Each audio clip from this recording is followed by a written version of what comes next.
একদম কাগজের মতো পাতলা স্প্রিং রোল শিট সহ আজকে আমি আপনাদেরকে দেখাবো এই শিটগুলো 1-2 মাস কিভাবে দীর্ঘদিন ফ্রিজে সংরক্ষণ করে রেখে খেতে পারবেন। রমজান মাসের আগে কিন্তু এই স্প্রিং রোল শিটগুলো আপনারা বানিয়ে যদি সংরক্ষণ করেন তাহলে কিন্তু খুব ইজিলি আপনারা বাসায় যখন যেটা ইচ্ছা খেতে মন চাবে আপনারা বানিয়ে খেতে পারবেন। এই শিটগুলো দিয়ে কিন্তু সামোচা, স্প্রিং রোল, অন্থন সব কিছুই বানানো যায়। এই শিটগুলো বানিয়ে ফ্রোজেন করলে খুব আমাদের কাজটা কিন্তু সহজ হয়ে আসে। চলুন দেখে নিই রেসিপিটি। এখানে আমি শিটের জন্য 1 কাপ ময়দা নিয়েছি, দিয়ে দেব স্বাদমতো লবণ ও 2 টেবিল স্পুন সয়াবিন তেল। আপনারা চেষ্টা করবেন ময়দাটি নেওয়ার, আটা দিয়েও হবে কিন্তু ময়দার থেকে কিন্তু স্বাদ একদম দোকানের মতো আসে। এখন এটাকে আমি খুব ভালো করে মাখিয়ে নেব। দেখুন মাখানোর পরে যখন এরকম দলা পেকে আসবে আর খুব সহজে ভেঙেও যাবে তাহলে মনে করবেন আর ময়দাটি খুব সুন্দরভাবে মাখানো হয়েছে। এখন নর্মাল টেম্পারেচারে পানি দিয়ে আমি এটাকে একটা ডো তৈরি করে নেব। ডোটা মথার পর আবার 2 টেবিল তেল দিয়ে আমি এটাকে আরেকটু মাখিয়ে নেব। এখন এটাকে আমি ঢেকে 10 মিনিটের জন্য রেস্টে রেখে দেব। 10 মিনিট পর চলে আসলাম। দেখুন রেস্টে রাখার কারণে কিন্তু ময়দাটি আরও সফট হয়ে গিয়েছে। এখন আরেকটু মথে নেওয়ার পর আমি এখানে ছোট ছোট লেচি কেটে নেব। 1 কাপ ময়দা দিয়ে আমার মোট 8টি লেচি হয়েছে। এখন এই ছোট ছোট লেচিগুলো দিয়ে আমি ছোট ছোট রুটি বেলে নেব।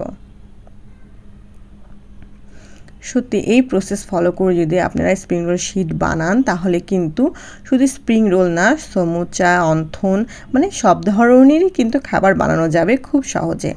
আর বাসায় যদি এটা ফ্রোজেন করে রাখা হয় তাহলে তো বানানো খুবই সহজ হয়ে যায়, বাজার থেকে কেনার কোনো কষ্টই হয় না। আমি সবগুলো রুটি একসাথে বেলে নেব।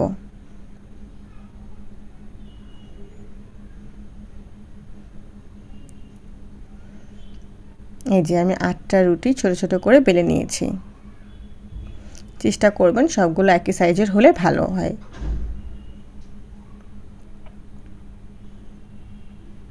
এখন এখানে একটা লিচি নিয়ে এভাবে তেল ব্রাশ করে উপর থেকে ময়দা ছিটিয়ে দেব।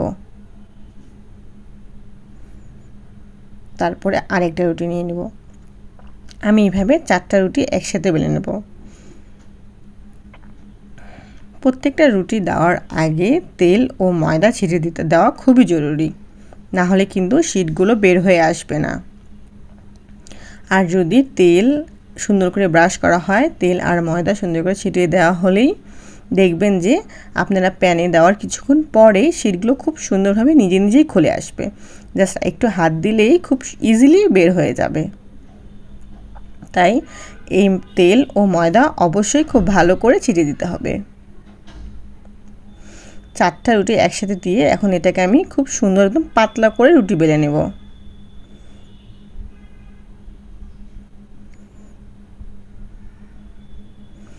চেষ্টা করবেন একটু পাতলা করে রুটি বেলে নেওয়ার। এখানে প্যানটা একটু গরম হয়ে গিয়েছে, এর মধ্যে আমি রুটিটা দিয়ে দিলাম। দিয়ে উল্টে পাল্টে আমি এটাকে সেদ্ধ করে নেব। দেখুন এক সাইডে উল্টালেই কিন্তু আরেক সাইড কি সুন্দর খুলে আসতেছে। এই যে আমি কিন্তু প্যানের মধ্যে এগুলোকে সবগুলোকে তুলে নিচ্ছি। চুলা কিন্তু এখনও অন আছে।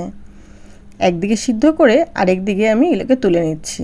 যখন দেখবেন যে উঠছে না তখন আরেকটু সিদ্ধ করে তুলে নেবেন। যদি আপনাদের কাছে এটা হ্যান্ডেল করতে একটু অসুবিধা মনে হয় তাহলে নামিয়ে একটু ঠান্ডা হওয়ার পরে করবেন। আমার কাছে সবথেকে ভালো মনে হয় গরম গরম অবস্থায় করতে হয়, তাহলে খুব ইজিলি এগুলো বের হয়ে আসে। আমার সবগুলো শিট কিন্তু রেডি হয়ে গিয়েছে। এখানে আমার মোট 8টি শিট হয়েছে। 1 কাপ ময়দায় 8টি শিট। দেখুন কি সুন্দর নরম তুলতুলে হয়েছে আর একদম কাগজের মতো, হাতটাও আমার বোঝা যাচ্ছে। আমি অবশ্যই নেক্সট ভিডিওতে এই শিটগুলো দিয়ে আপনাদেরকে কিছু একটা বানিয়ে দেখাবো। সবাইকে অনেক ধন্যবাদ।